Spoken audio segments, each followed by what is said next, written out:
the commentary. That was a special skill. All right. So we go there. We're up and running.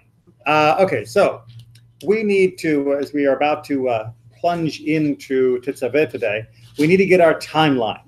Love timelines, right? Never have too many timelines. Like maps. So we left Egypt. Yay! Now where are we? 2 months, no, 50 days. Okay, like approximately, and we are at Mount Sinai, or the Theophany, which we celebrate at Shavuot. So we have Egypt for Pesach, we have Sinai for Shavuot, and then eventually we're going to get to Israel. Okay, so how long is it in between there? 40 years. Right, so we know that there's a 40-year lag time, right? 40 years that happens in between. But I want to focus on this portion right here, because in a couple of years, right, in about 2-year time, we're going to start marching again. Okay, so we spend 2 years. Right, and then you get the spies, and then it all goes bad, right? And then we're stuck there for the remaining time. So we're about at Sinai for about 2 years. What are we doing there? What are the major events? Giving the Torah. All right, so okay, so we've got definitely Torah happening here. And we have to find a golden calf. That's at the same time. Well, we have the golden calf. And then we have the Mishkan. We build a Mishkan. Wait a minute. But did we already read about the golden calf? No, we haven't got there yet. No. So which one came first? Yes, there is a debate.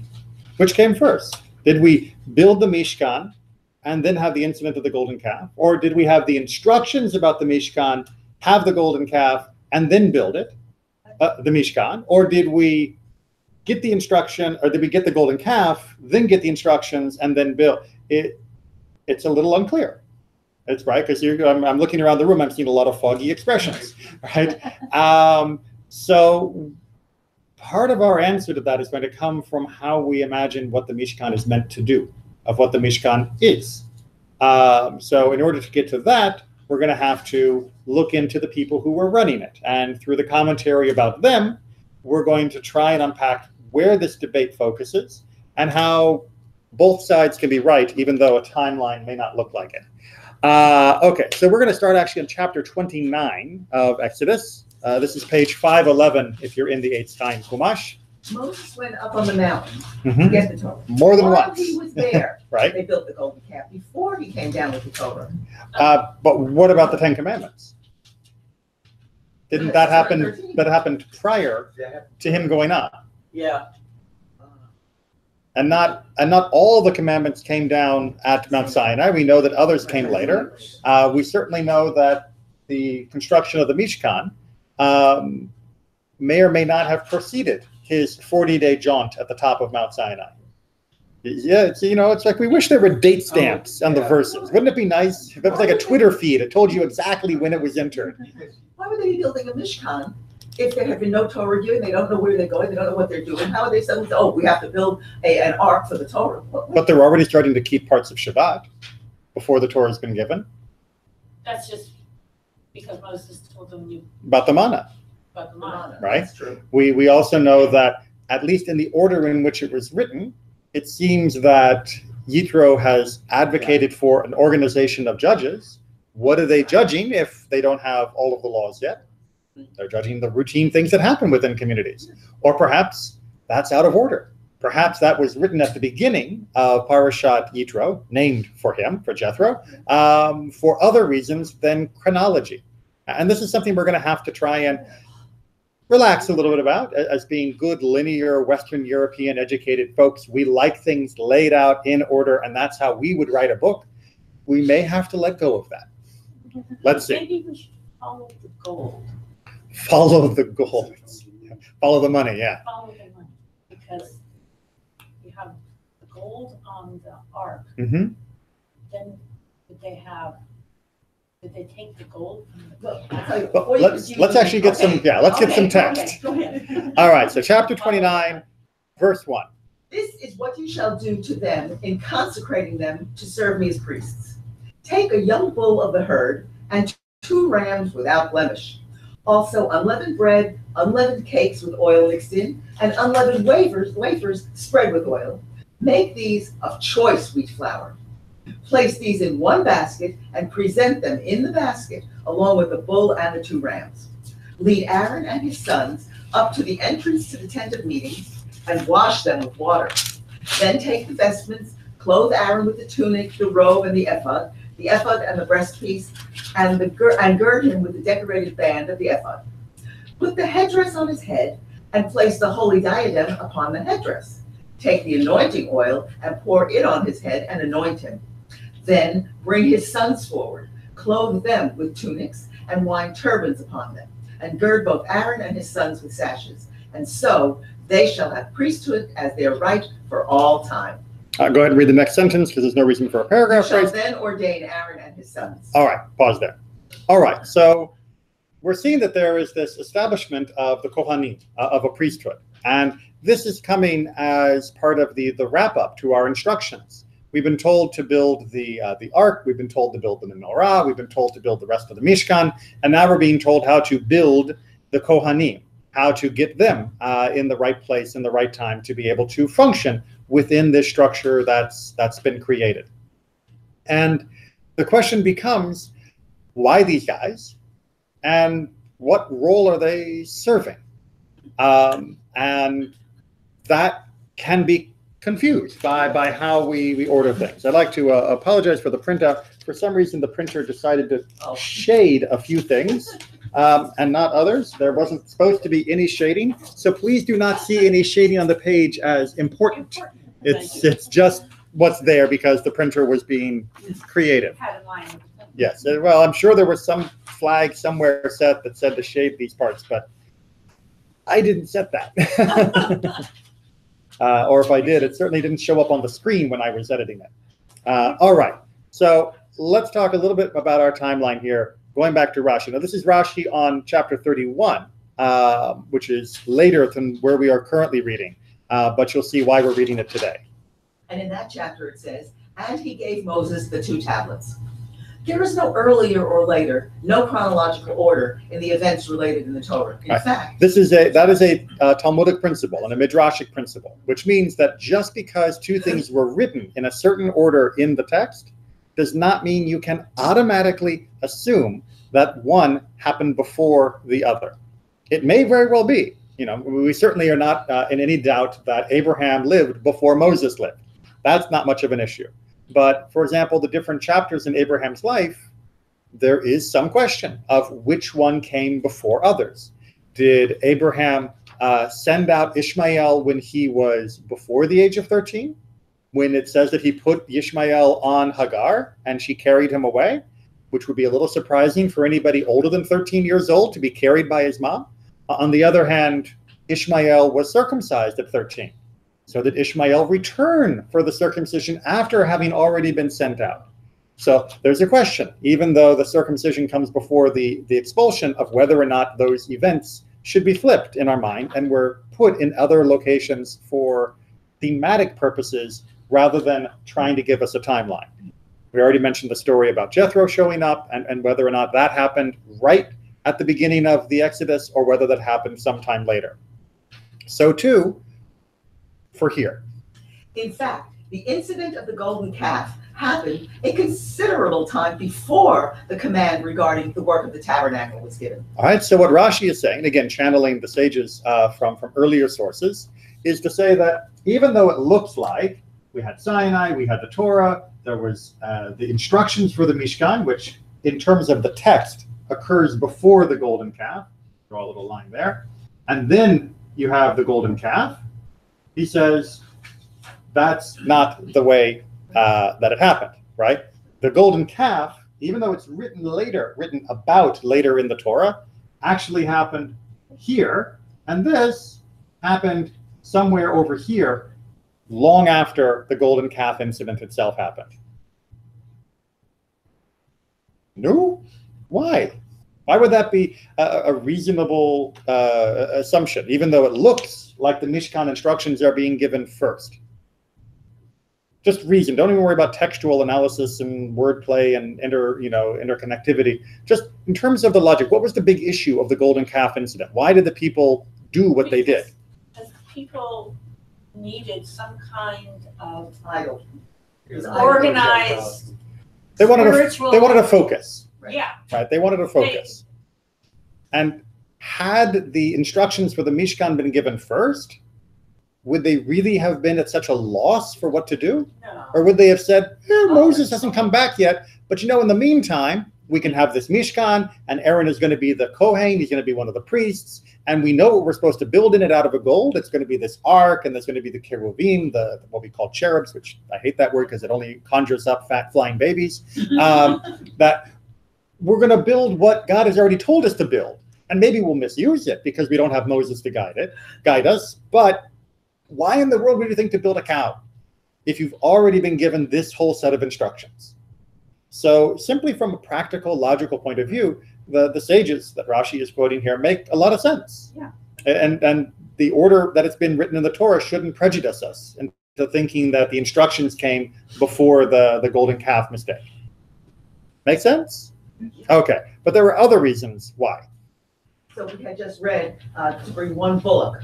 One bullock is to atone for the incident of worshiping the golden calf, which is of the bullock species. Right? So why is it that in chapter 29, as we began, that it is going to be a bullock that is being sacrificed on the ordination, if you will, of Aaron as Kohen Gadol? Why a bull? Why? Because that is exactly the cow that was used in the golden calf, and this is a way of sort of tit for tatting, saying that he needs to atone for his part in the golden calf incident. In fact, it says a young bull, so it's a calf. Yeah, a bullock. Look. It's a bull and a calf. Yeah, we're all good farmers, aren't we? We can't tell a bullock from a calf. So the idea here is, again, the sages are trying to say, is why this detail? Because of something that happened prior to this, even though it was written about later in the book. And that explains why a bullock in particular would be used.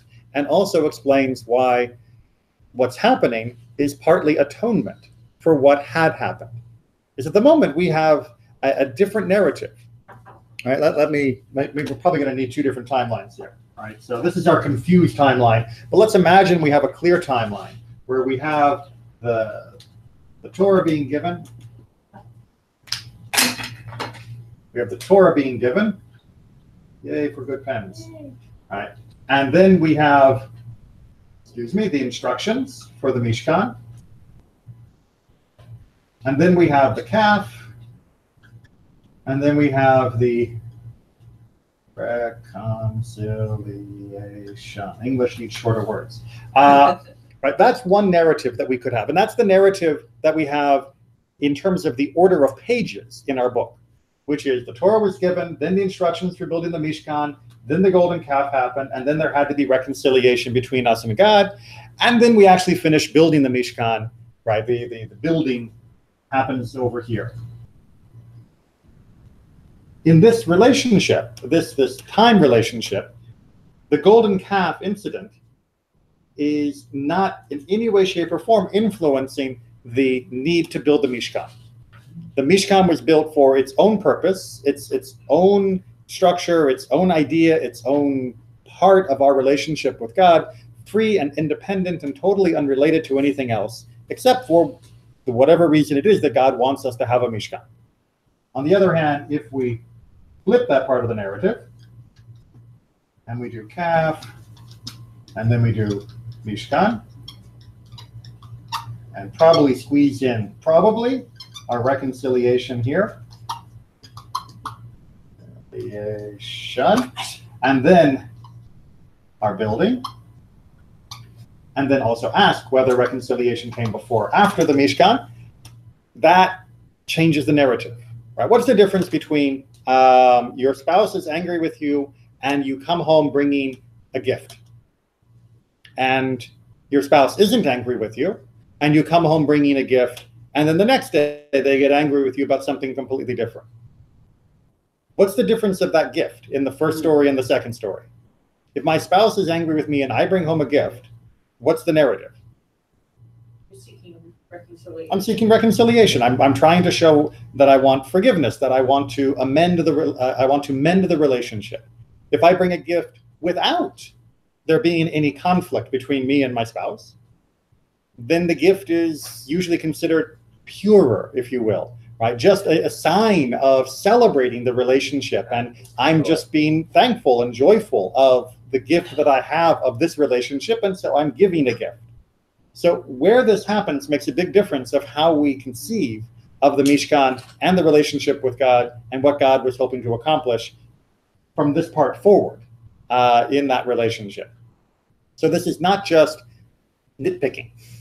This narrative question of which happened first can make a very big difference. As we've seen, we've already built into the idea here from Rashi that perhaps part of the dedication of the Mishkan was atonement for the golden calf, that we were still trying to fix the relationship by building the Mishkan, rather than simply celebrate the relationship by building the Mishkan. Onward. Aaron was scared that God might want to punish him severely. Therefore, God told Moses to appoint Aaron to high priest so that he would know that God forgives him. Right? Everyone always asks, why did Aaron get off so easy from the golden calf incident? Well, one of the answers might be Aaron also worried about getting off from the golden calf incident. And the only way God could convince him that indeed he would forgive him, which, by the way, was meant as a symbol and a gesture to all future generations, that they too could be forgiven of their sins if they were willing to do tshuva, to fix their ways, was to appoint him to a role where he would be responsible for helping everyone else to also find atonement, to find that reconciliation with God. It's a wonderful way of taking somebody who has experienced the worst,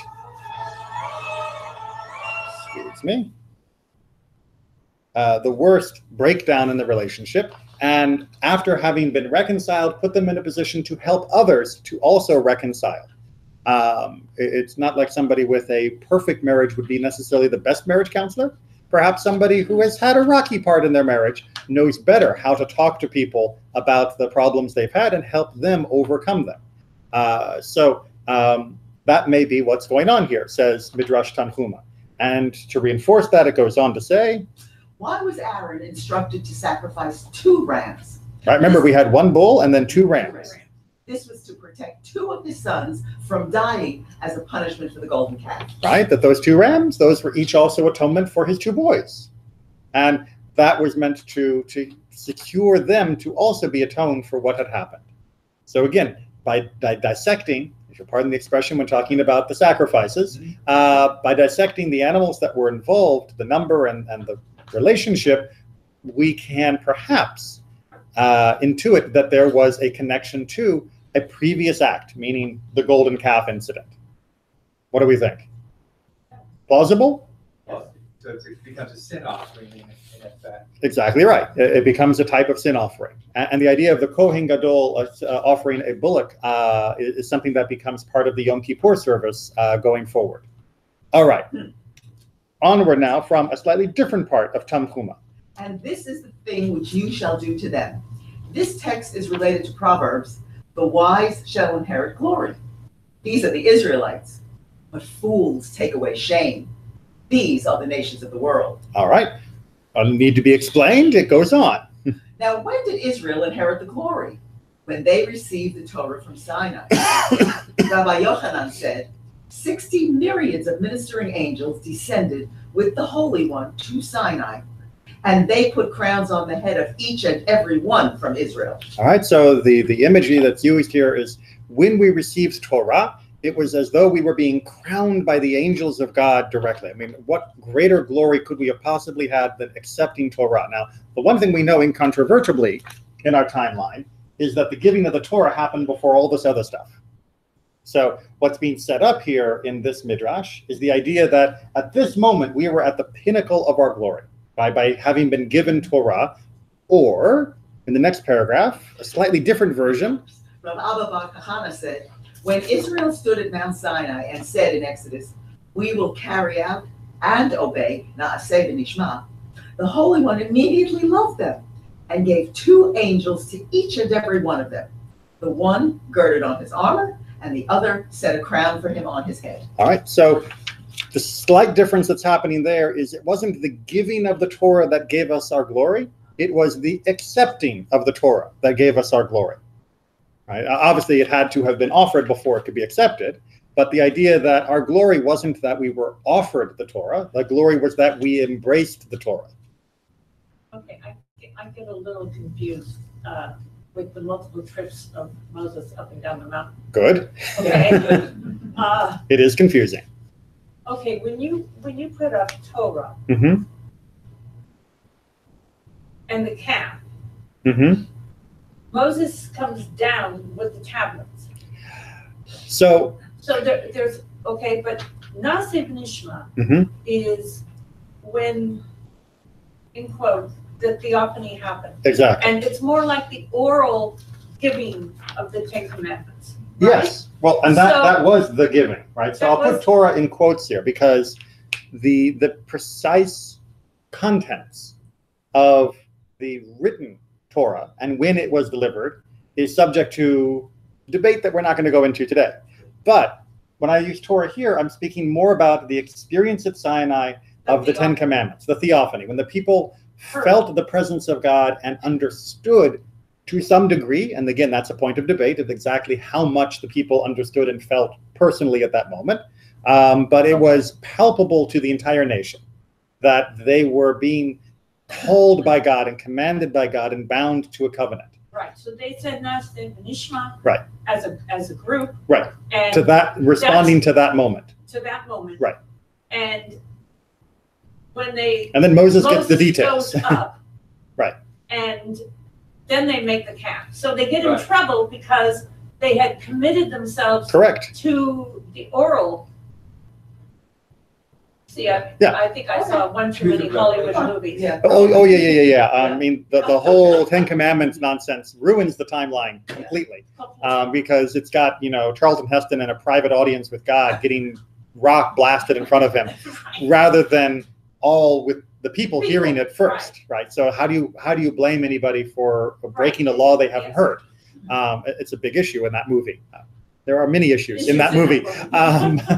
Like the spurious love interest, but yes, the line here when we use Torah, I'm not using it to mean specifically the exact scroll that we currently have in our ark. I mean the moment when from the covenant we were bound to God through the theophany, through that proclamation of God and the experience of the nation. Okay, and then we're going to get one more just historical because it's too good to pass up.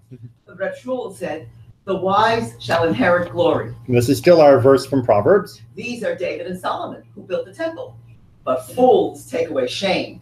These are the peoples of the world who destroyed it. Right, just a little historical twist. Rather than using it as being part of us and our connection to God through the Torah, it's saying, look, we built a place that was meant to be a place of peace, a place of all nations, a place that would bring blessing to the world. And the dumb world broke it, right? So we tried to bring glory into this world, and the rest of the world was too stupid to see what we were trying to do, and they came and stomped all over it. And that's too stupid. And so that's what is being referenced here in his. It's a more pragmatic interpretation of the verse from Proverbs, but still a very powerful one. And because of that, I didn't want to leave it, even though it's not directly applicable to our text. That just couldn't pass it up. Okay. Another interpretation of the wise shall inherit glory. These are Aaron and his children, because the priesthood was established in their hands, according to the saying in Exodus, and this is the thing which you shall do to them to sanctify them. Which is the verse that we began with. So in that text, the Devar Acher, as we call it, the another interpretation, the another thing, is what's being done for Aaron and his sons' atonement. It's the wise shall inherit glory. Is that your makeup exam? Is that when the teacher gives you the second try and says, oh, you blew it, but tell you what, we'll do another exam next week and I'll give you more points if you can get it right? That's not glory. That's overcoming your shame. But this seems to be implying that elevating Aaron and his sons wasn't about atonement for them. It was about glory It was a completely undiminished, that there was no problem, that in fact you wouldn't think with that particular interpretation that they were coming off the golden calf problem. This is, we were meant to be glorified, just like the Israelites were glorified in the earlier interpretations by being given or receiving the Torah, so too Aaron and his sons were glorified by given this position, and then they blew it. As opposed to they blew it, and then I glorified them, which is not usually the order of events. So this interpretation seems to be implying the first line here, right? That their elevation of being part of the Mishkan process came before their messing up at the golden calf. There's a difference between glory and atonement, at least in the minds of most. But isn't part of their glory their ability to lead the people in Tshuva? So we would argue, I mean, that is such an important part of the priesthood.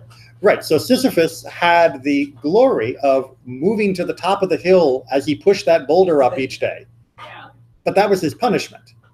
So the question of whether or not being forced to be the person who helps everyone else be atoned is a gloriful job is one that is very deep. I mean, I may be making a bit of a flippant remark by bringing in Sisyphus, but the idea of you've messed up so bad, we're going to give you a great job, may indeed, in a deep level, make us see, yes, that is a very important and special way to rectify our mistake.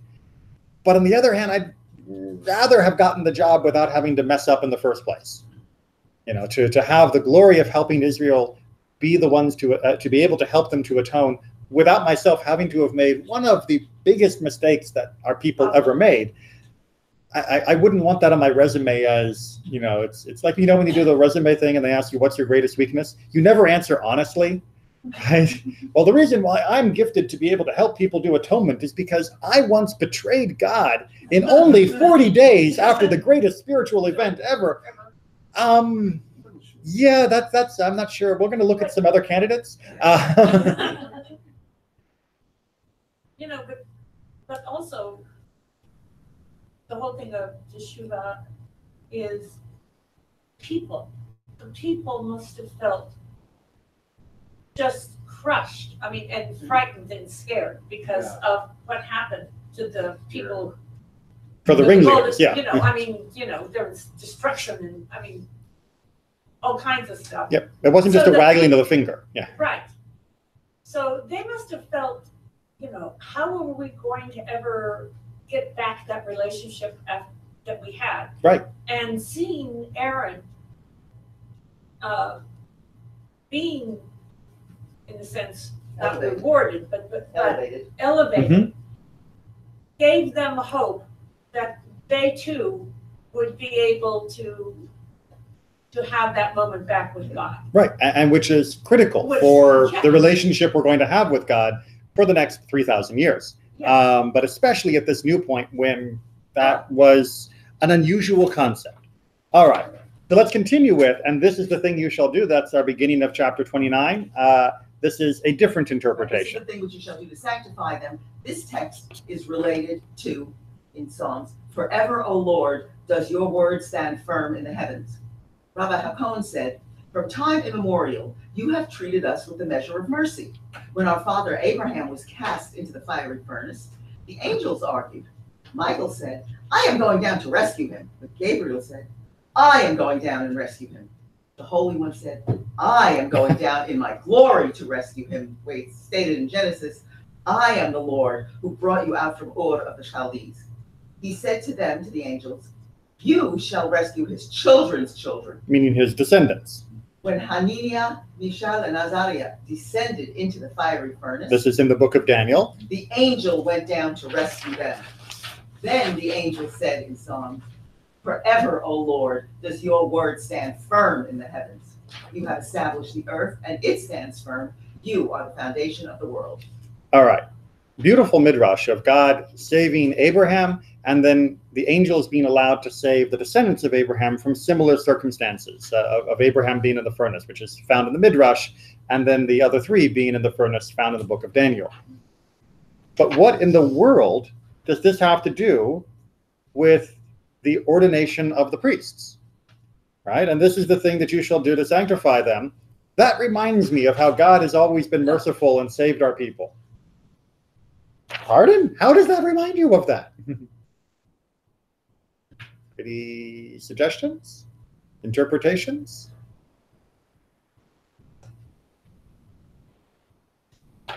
Well, think about the different alternative timelines that we're running here. If our timeline is one of atonement, where the golden calf incident has already happened, and it looks like we are going to strike out in this whole relationship with God thing. We went on the honeymoon, and now it looks like God wants an annulment. What is happening by the appointment of Aaron and his sons and the building of the Mishkan and all of that in response to the golden calf mess up? Which aspect of God is dominant? The aspect of mercy. Right? This is God being compassionate. Right? God, by God's law, could absolutely have every right to stand on the side of judgment and justice and say, you messed up big time. We're done. Right? We're done. I'm taking Moses, and I'll take him and his family, and we're just going to start all over again. And the rest of you, dustbin of history. God absolutely was within his rights to say that sort of thing with that kind of relationship. I mean, again, you can't overuse the metaphor of marriage. This is literally like somebody on their honeymoon going to the next room and cheating while their wife is still in the first room, right? They like absolutely adultery on the first day of their married life. And yet somehow God says, we're still going to work this out, right? We have a future together. And this is what you need to do. And even the guy who was one of, not exactly the ringleaders, but one of the main participants, he is going to be a symbol of this. That just as I saved Abraham from a fiery furnace, I saved the others from a fiery furnace, I'm saving you, the people of Israel, and Aaron in particular, from this fiery furnace of just being abandoned to history. I will still stand by you despite that.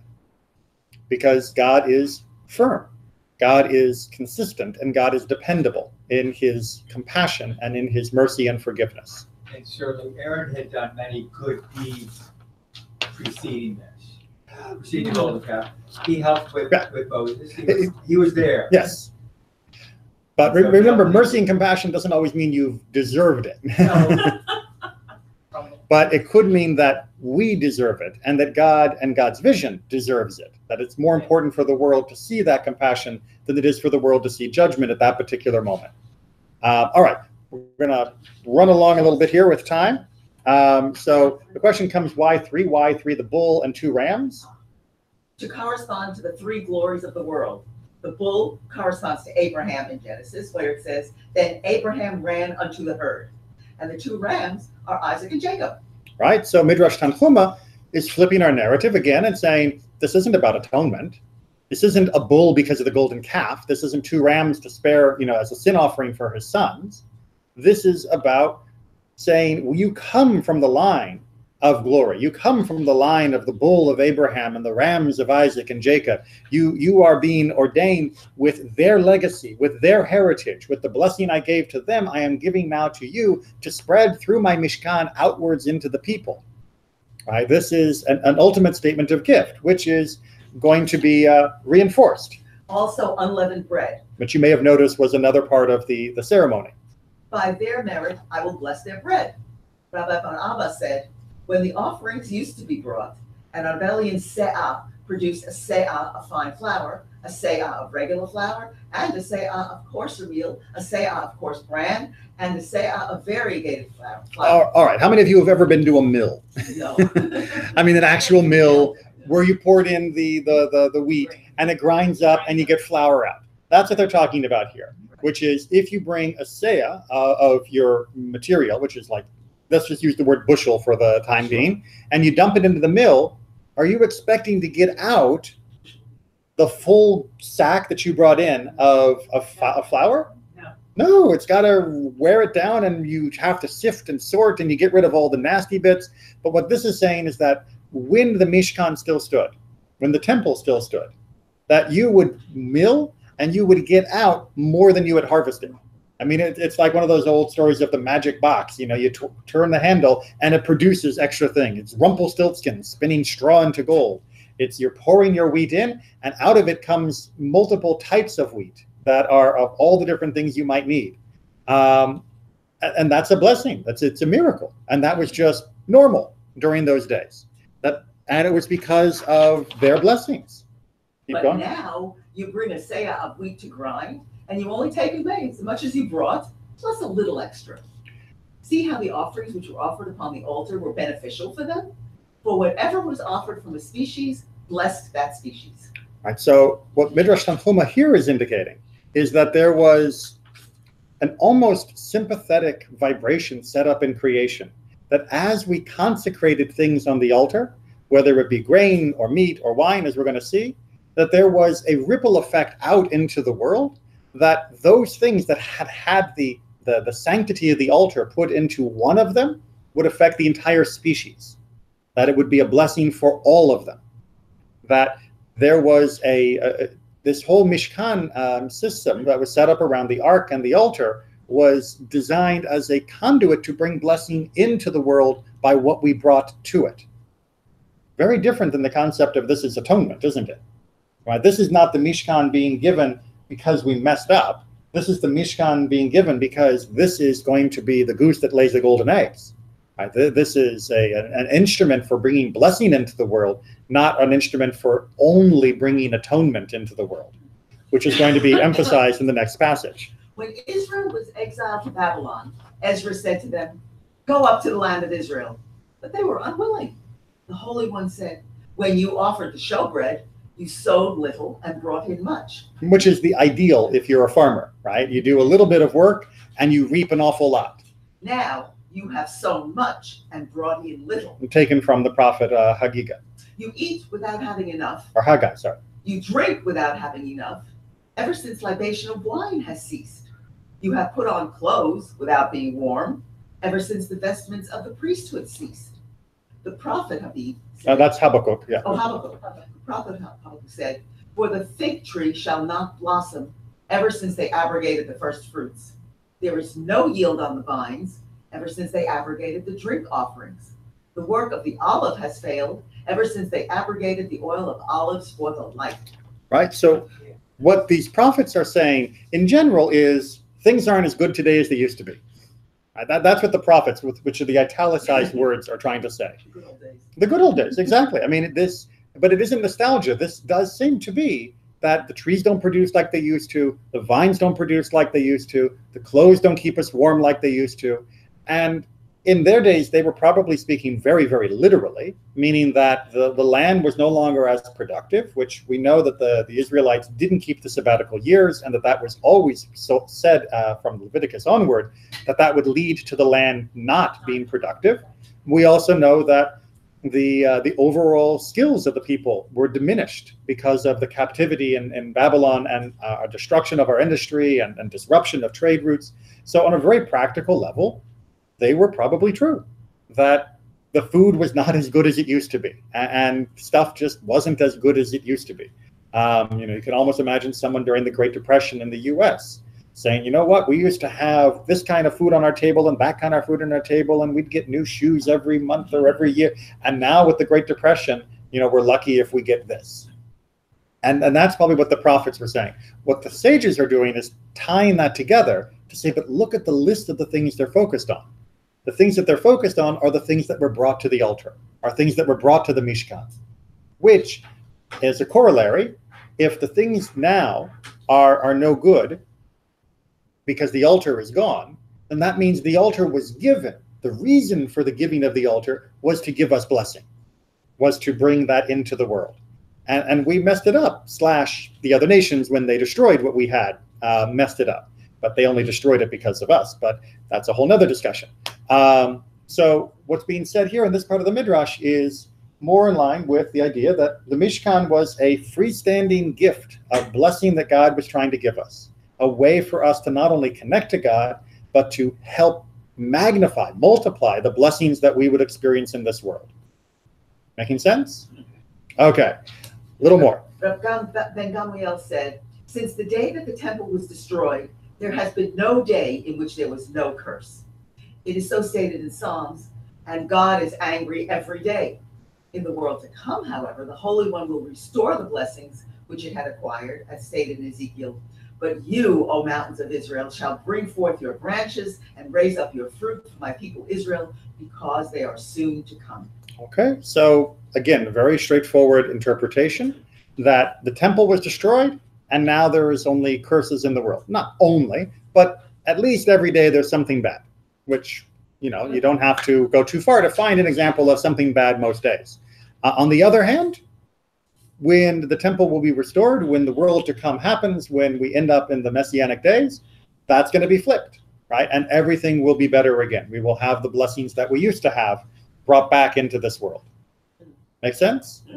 Okay. And then Rav Chia Bar Abba is going to drive that home. Even the establishment of an altar was done only for the atonement of Israel. Why was it named an altar, a mizbeach? Because it pardons, Mohel, the sins of Israel.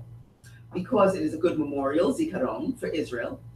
B, because it is a blessing, a bracha, for Israel. And ch, because it is life, chaim, for Israel. So you may notice this is an acronym, right? It's taking the mizbeach, the letters, the consonant sounds of the Hebrew word, which are the only letters that really matter, and using each one of them as an acronym for, it is for pardon, it is for memorial, it is for blessing, and it is for life, right? So you can take each one of the four letters of the word mizbeach and turn them into what it's for. Its purpose in life is built into the word itself, says Rav Chia Bar Abba. The unleavened bread and the showbread blessed the bread, and the first fruits blessed the fruit of the tree. All right. But notice he did something very special in his explanation. He took everything that we've been talking about and put it together. Right. So I apologize. I've been trying to force a false dichotomy between the idea that the Mishkan was either for atonement or for blessing and glory, but it was for both. And that's why the idea of which one came first is a great discussion to have, and one that I hope has been productive for us today, but is ultimately a red herring, because it makes us feel like we have to choose between what God was trying to do. Was God trying to give us a road to redemption? Yes. Was God trying to give us, through the Mishkan, also a road to blessing and life? Yes. Because those two things are not opposite. It's not just God takes pity and gives mercy to us because we are horrible, nasty sinners, and this is the only way we can crawl our way back up to at least not be among the worms of the earth. That's not the only thing it does. It does that if we are among the worms, like the people who were building the golden calf. It does let us crawl out of the dirt. But the Mishkan also is designed to let us soar like angels, to have blessing and joy in this world that we would otherwise lack if we had not been given this, even if we don't need desperately the atonement aspect of the Mishkan. Even if we're not only using it for our atonement, but are using it simply as a symbol of God's blessing in this world and as a force multiplier, I think is the term they use in like the military, to make the blessings that are in this world even greater than they were before. Those are not opposing ideas. God is both merciful and beneficent simultaneously, and ironically to the same people. That just because you need mercy doesn't mean you can't also have blessing.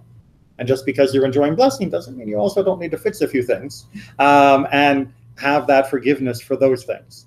And the Mishkan, regardless of where it was built in this timeline, was designed to exemplify all that was good that God was offering to us as a nation. All that was a blessing that we were supposed to be bringing into this world. The concept of forgiveness, the concept of blessing, the concept of being able to have a world that produced more than we demanded of it. That is the joy that God was trying to share. And as we go back to the verb, unfortunately, the fool has destroyed it. I think that was another Charlton Heston movie. You destroyed it! You, the Independent of the Apes. And he's shaking his fist up at the Statue of Liberty. Unfortunately, both we as well as the other nations of the world have had a hard time dealing with this gift. And hopefully we will at least be able to embody this gift, even if we lack the physical structure that was the Mishkan or temple. And with that, we are done for today. Thank you. All right, Thank you. take care. Thank you. Thank you.